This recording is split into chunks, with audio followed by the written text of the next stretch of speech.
guys, welcome to my channel. Magluluto tayo ngayon.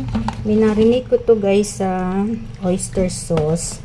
Wala, gumagawa lang ako, explore ako ng bagong luto. Chicken guys. Hirap na ito.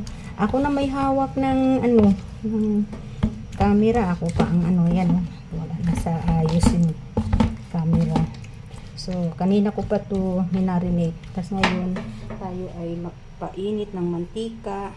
At aming ilaw dito ngayon guys. Kaya gumagamit ako ng flashlight. So, mainit na yung mantika. Ilagay na natin yung bawang tsaka sibuyas.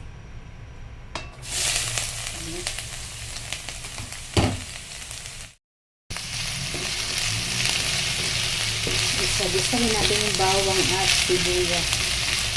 Wala, nakatulong yung ilaw dito sa yung flashlight sa cellphone ko guys. Kaya maliwanag.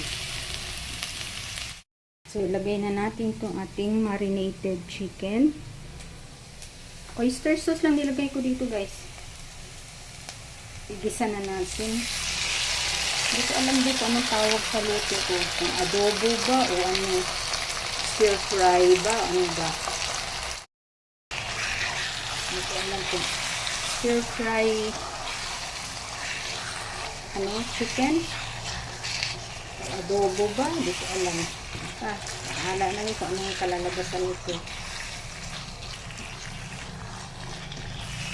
Tapos mayroon na ito. Nilagyan ko na ito ng paminta. Tapos lagyan natin mamaya ng sugar.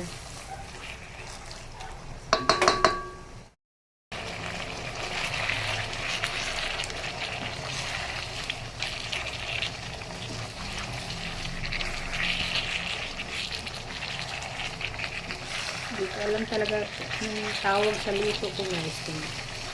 Caldereta ba o ano?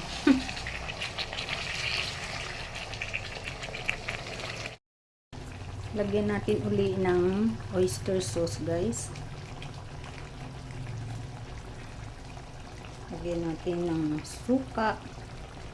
Adobo na ito guys, adobo na to. Wala akong ilalagay na soy sauce.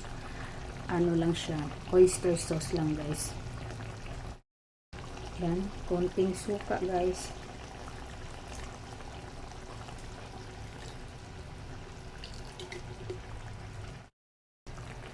Ito, alam nyo na itong dahon na ito guys, para yan sa adobo. Adobo na lang siguro guys.